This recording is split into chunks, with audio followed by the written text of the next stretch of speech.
Eh bien, Charles, allez-y, vous pouvez vous présenter tranquillement. Eh bien, bonjour à tous. Je vais me présenter. Je m'appelle Charles Ramy. Je fais partie de la société Corelight. Et on va parler aujourd'hui de SOC et pourquoi une solution NDR va être importante justement dans votre stratégie de sécurité. Alors, avant de commencer, je voulais faire un petit sondage et je voulais vous poser quelques questions. Parmi vous, qui est-ce qui a déjà déployé un SIEM? Ok, c'est parfait. Alors, qui a déjà déployé un SIEM? Ok, parfait, super. Qui a déjà déployé un EDR? Ok, c'est toujours les mêmes personnes. Troisième question, qui a déjà déployé un IDS? Ah, déjà un peu plus. C'est vrai que les IDS, c'est pas tout nouveau, c'est un peu une technologie, pas dire obsolète, mais qui existe depuis très longtemps. Et question subsidiaire, qui utilise vraiment l'IDS? Ah, là, c'est pas les mêmes doigts qui se sont levés. Et dernière question, qui a déjà déployé une solution de NDR? Ok. Bah, on va comprendre qu'effectivement, l'EDR, c'est souvent l'étape d'après la mise en place d'un SIEM, la mise en place d'un EDR. Donc l'idée, c'est vraiment de comprendre, aujourd'hui, dans cette présentation assez courte, finalement, qu'est-ce que peut vous apporter une solution de NDR. Alors, rapidement, qui sommes-nous? Corelight, c'est encore une start-up, donc c'est une jeune société qui a été créée en 2014. En revanche, on s'appuie sur des solutions open source. C'est pourquoi on parle aujourd'hui de solutions Open NDR. C'est un peu comme des éditeurs comme Tenable qui s'appuient sur Nessus ou Red Hat, qui va avoir une solution commerciale d'une solution open source. L'idée, c'est vraiment de bénéficier d'une communauté, bénéficier d'une solution qui existe depuis plusieurs années et profiter justement de R&D, d'un support, de présence locale dans le pays pour vous accompagner dans vos projets. On a fait une levée de fonds récemment, la semaine dernière, qui a été rendue publique. C'est notre 4e levée de fonds. Et dans les investisseurs, on a CrowdStrike qui a décidé d'investir également de l'argent dans notre société. Donc voilà, on est une société américaine qui commence à être très reconnue sur le marché européen notamment. Alors aujourd'hui, je vous posais toutes ces questions, c'est parce qu'en fait, dans votre infrastructure, vous avez déjà pour la plupart un SIEM. Donc vous avez déjà commencé à collecter des données qui proviennent de vos serveurs. Donc ça peut être des serveurs web, ça peut être des proxys, ça peut être des passerelles SMTP. Et l'étape d'après, c'est que vous avez commencé à récupérer également les informations du poste de travail. Donc c'est pour ça que je vous posais la question de l'EDR finalement. Donc ça permet déjà d'avoir une bonne visibilité sur ce qui se passe sur vos serveurs, sur les postes de travail. Vous avez aussi peut-être investi dans des solutions de threat intelligence. C'est vrai que finalement, quand on a des données statiques, c'est bien de faire appel à des solutions de type threat intelligence pour avoir de l'intelligence par-dessus. Être capable de savoir rapidement qu'une adresse IP publique est malicieuse. On l'a déjà vu faire des attaques. Mais souvent, on voit qu'au niveau réseau, il y a un trou. Il y a un trou dans la raquette. Alors le réseau, c'est quoi? C'est avoir de la visibilité sur ce qui se passe en interne chez vous. Ce n'est pas forcément l'IDS. L'IDS aujourd'hui, si on regarde vraiment ce qui se fait, l'IDS fonctionne avec des signatures. Et on va voir que souvent, je vous posais la question si vous l'utilisez ou pas, parce que finalement, ça remonte des alertes, mais elles ne sont pas qualifiées. Donc on va voir ça dans quelques slides. Le Gartner également a, l'année dernière, déployé une étude, et il parle aujourd'hui du SOC triade. Donc c'est vrai qu'aujourd'hui, le Gartner recommande aux clients d'avoir une visibilité 360. Et cette visibilité 360, elle est évidemment basée sur un SIEM, qui est vraiment l'élément central de votre SOC, si vous en avez un, ou du SOC manager, mais également d'un EDR pour avoir une visibilité sur les postes de travail, et du NDR. Il n'y a pas forcément une solution qui est mieux qu'une autre. L'idée, c'est de répondre aux problématiques de l'autre. Par exemple, l'EDR, on ne va pas être capable de le déployer partout dans l'entreprise. Typiquement, si on parle d'une imprimante, par exemple, je ne peux pas déployer un EDR. Si on parle de SolarWinds, vous vous souvenez très certainement, SolarWinds recommandait aux clients de ne pas déployer de solution EDR sur les serveurs. Si on parle d'OT, c'est encore plus compliqué. Donc c'est vrai que souvent, on ne peut pas déployer l'EDR partout. C'est pour ça qu'on va parler de NDR. Le NDR qui, lui, va être finalement une sonde sur le réseau et il va regarder tout ce qui se passe. Il y a également aujourd'hui des attaques qui peuvent bypasser un EDR. Le NDR, lui, il est invisible sur le réseau. Il regarde ce qui se passe. Donc c'est vrai et puis après, si on rentre un peu plus dans le détail, il y a des attaques qu'on ne pourra jamais détecter avec un EDR. Par exemple, quand le hacker va commencer à sonder un petit peu le réseau, Aujourd'hui, il y a des techniques bêtes et méchantes qui sont de type port scan. Donc ça, effectivement, il va le voir, le DR. Par contre, si on commence à faire du port knocking, pour ceux qui connaissent, le DR, il ne verra pas. Donc c'est vrai qu'aujourd'hui, il faut pallier aux faiblesses de l'EDR en mettant en place de NDR. Après, je ne dis pas que c'est la solution miracle. Il y a de plus en plus de choses qui sont chiffrées sur votre réseau. Et donc, on va voir justement comment on gère ces choses-là. Je vous disais que traditionnellement, les clients avaient déjà investi dans de l'IDS. Mais la question, c'est est-ce que vous l'utilisez vraiment? C'est ça qui est important. Et aujourd'hui, on a fait plusieurs rendez-vous où les clients nous disent, bah non, l'IDS, en fait, je m'en sers quand c'est trop tard. En fait, quand j'ai déjà eu le problème, je vais regarder si l'IDS avait détecté quelque chose. Alors c'est dommage, c'est un peu bête. Et pourquoi en fait on ne l'utilise pas? Parce que l'IDS génère énormément d'alertes. Et ces alertes, bah, vous le savez, il faut les qualifier. Si on ne les qualifie pas, ça ne sert à rien. Donc il faut regarder l'alerte, dire si c'est un faux positif ou un incident réel. Ce que vous utilisez peut-être également, c'est des solutions type NetFlow. Alors NetFlow, c'est des vieilles solutions. L'avantage, c'est que ça permet d'avoir une bonne visibilité sur ce qui se passe. En revanche, on est limité dans les couches. C'est-à-dire on est vraiment limité niveau 3-4. Et quand je prends ma casquette de SOC analyste, bah moi j'ai besoin de remonter au niveau 7. Donc j'ai besoin d'avoir les user agents, j'ai besoin d'avoir les requêtes, les réponses, et je n'aurai pas ces infos-là. Et enfin, ce qu'on retrouve également de temps en temps chez les clients, c'est des solutions de paquet de capture. Alors ça c'est bien parce qu'on va tout capturer, mais on va tellement tout capturer qu'on ne va pas être capable de garder ça très longtemps. Donc quand je veux commencer à investiguer, revenir longtemps en arrière, bah, je vais pas avoir les données tout simplement. Donc ça, c'est vraiment les problématiques et c'est le constat que vous avez probablement chez vous. Donc aujourd'hui, c'est pour ça qu'on a besoin d'aller plus loin au niveau réseau. On a besoin d'avoir cette visibilité. Aujourd'hui, vous savez qu'il y a deux types d'attaques. Il y a plutôt deux types de flux. Le flux qu'on appelle nord-sud. Donc là, si on utilise le MITRE Attack Framework, tout ce qui est flux nord-sud, c'est plutôt initial access et data exfiltration. Donc c'est le hacker qui rentre à l'intérieur et qui va essayer de faire ressortir de la donnée ou communiquer avec des sites de command control. Et l'autre type de flux, c'est ce qu'on appelle le flux est-ouest. Par exemple, tout ce qui est lateral movement. Quand le hacker est chez vous, bah souvent, il a des idées bien précises en tête et il va se déplacer sur le réseau pour obtenir des données qui vont être importantes pour lui. Donc vous n'avez pas forcément besoin de visibilité, mais vous avez également besoin de récupérer des pièces à conviction. C'est bien beau de savoir qu'une adresse IP a communiqué avec une autre adresse IP, mais ça ne suffit pas. Il faut vraiment avoir des indicateurs de compromission qui vous permettent de faire de l'investigation. Donc dans notre solution, il y a vraiment deux piliers.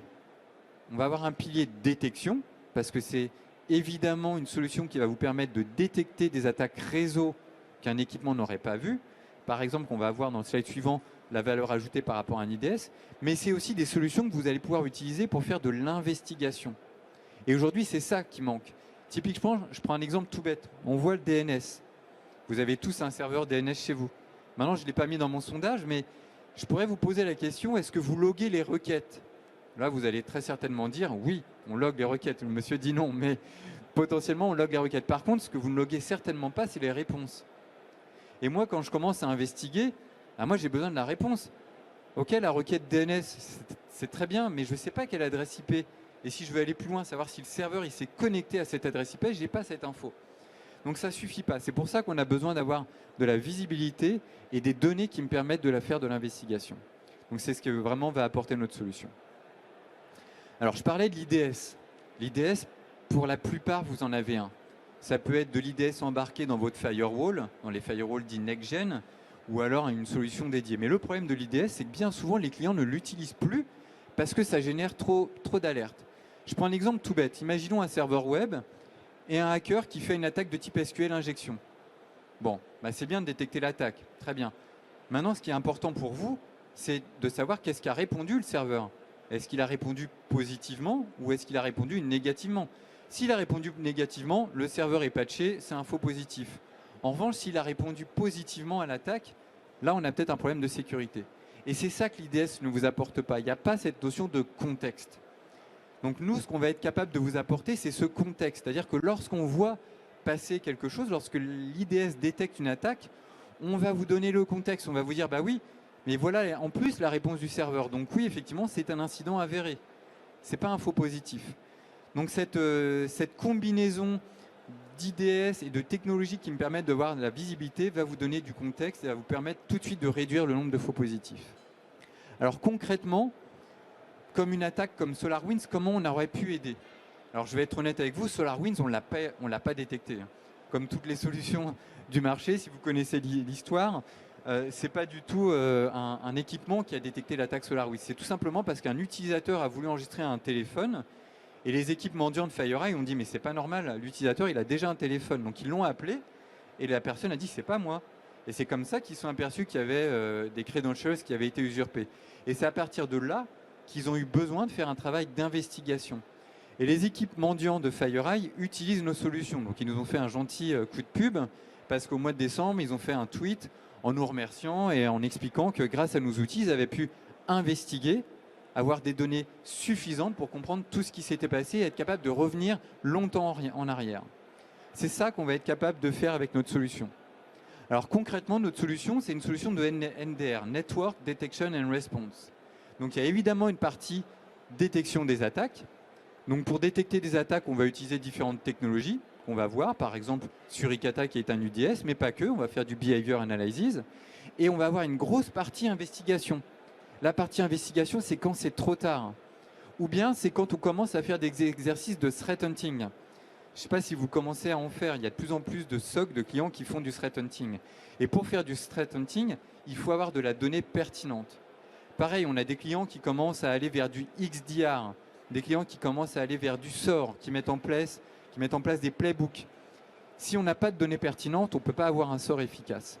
Donc c'est ça qu'on va être capable de vous apporter avec la solution ZIC. Donc concrètement, notre équipement, ça va être une sonde. Une sonde, donc on va devoir récupérer le flux réseau. Ce flux réseau, on va l'analyser par nos différentes solutions. On va voir, on parle de plateforme ici. Et on va s'appuyer sur un SIEM. On n'a pas voulu vous rajouter un autre outil, un autre dashboard. On va s'appuyer sur votre SIEM existant. Et là, vous allez être capable d'avoir toutes les alertes, d'avoir toutes les forensics. L'idée, c'est vraiment de ne pas vous rajouter un dashboard supplémentaire à surveiller. On va s'appuyer tout simplement sur votre existant. Alors concrètement, notre solution, elle fait quoi? Elle va faire déjà de la détection d'attaque.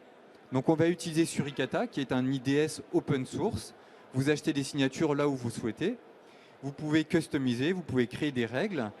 Et ensuite, vous allez pouvoir conjointement l'utiliser avec ZIC. ZIC, c'est également une solution open source qui permet de faire deux choses. D'une part, de transformer le flux réseau en des métadonnées, mais également de faire de l'analyse de type Behavior Analysis, de faire de l'analyse comportementale. Donc on a développé des packages, alors il y en a qui proviennent de la communauté open source, notamment MITRE a développé un package qui s'appelle Bizarre, qu'on utilise évidemment, et puis on a développé les nôtres. Alors par exemple, dans les packages qu'on a développés, vous allez voir qu'on a des packages spécifiques pour détecter des anomalies sur du flux chiffré. ZIC, qu'est-ce que c'est? Alors je surveille l'heure malgré tout. ZIC, qu'est-ce que c'est? ZIC, c'est un outil qui permet de transformer le flux réseau en des métadonnées. Et ces métadonnées, elles vont être reliées entre elles. Je prends un exemple tout bête. Je vais sur laposte.fr, qui était juste avant. Laposte.fr, je fais une requête DNS, j'obtiens la réponse, je fais une connexion sur l'adresse IP, et ensuite je passe en HTTP. Et pourquoi pas, si j'achète une étiquette, je vais la télécharger. Si on regarde au format ZIC, qu'est-ce qui va se passer? Je vais passer ma requête DNS, je vais avoir la réponse, et puis après je vais avoir un log de type connection, et dans mon log connection, je vais avoir ce qu'on appelle un identifiant unique qui va me permettre d'arriver directement au log HTTP qui correspond à la connexion TCP/IP. Et quand je vais télécharger mon étiquette, mon voucher, mon étiquette Colissimo par exemple, je vais avoir un RESP file UID qui va me permettre d'accéder directement aux informations du fichier. Et je vais avoir toutes les informations du fichier, le file name, le hash, le MD5, le SHA-1, etc. Donc on va être capable de relier tous les wagons entre eux. C'est ça la force de ZIC, et c'est pour ça que ZIC est très utilisé dans les SOC aujourd'hui. L'autre chose que je vous disais, je vais passer rapidement parce que la montre tourne, on a des packages spécifiques qui vont nous permettre évidemment de détecter des attaques avancées. Donc on sait détecter pas mal d'anomalies sur le flux chiffré, mais également par exemple du C2 communication, du tunneling dans du flux DNS, ICMP, du DNS over HTTPS, du DGA, toutes ces choses-là, c'est des choses qu'on va être évidemment capable de détecter. Et enfin, la dernière étape, c'est avoir la capacité de faire du packet capture. Le packet capture, c'est sympa parce qu'on va être capable de tout récupérer et d'aller en profondeur et de comprendre ce qui s'est passé. Par contre, il ne faut pas le faire systématiquement. Enregistrer un flux qui est chiffré, ça ne sert à rien. Donc là, on va le faire plutôt de manière sélective. C'est pour ça qu'on appelle ça le Smart Pcap. On va être capable de créer des règles.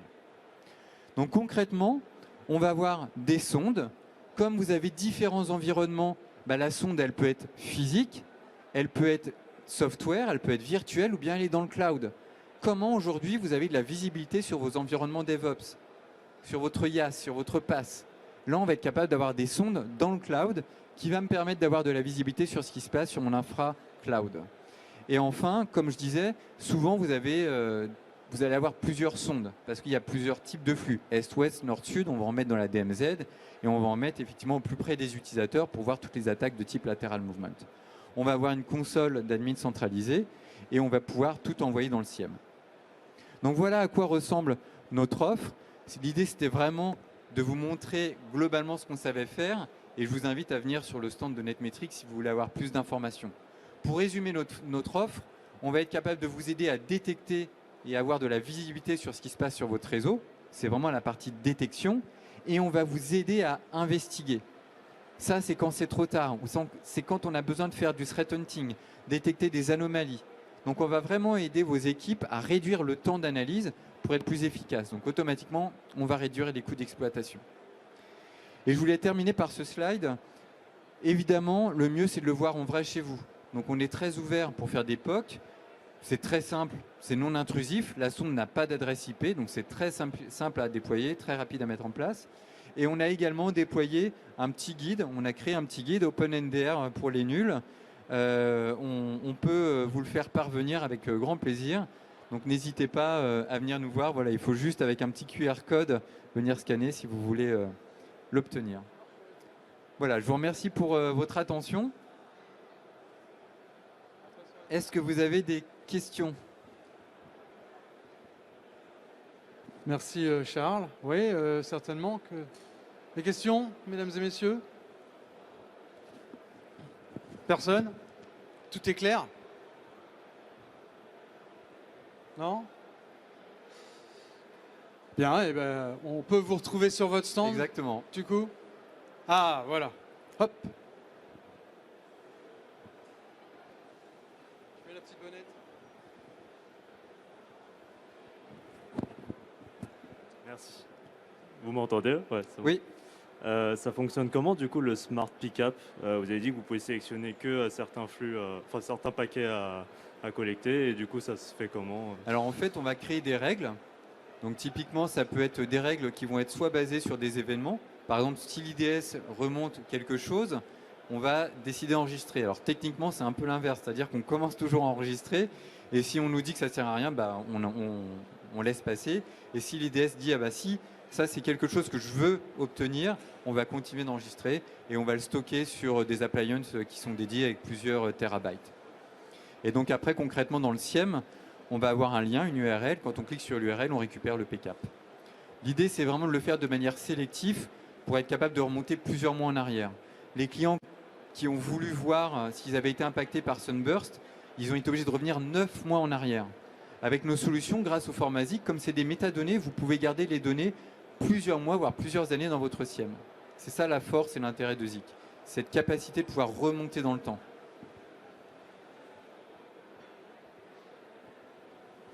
Eh bien, je vous remercie.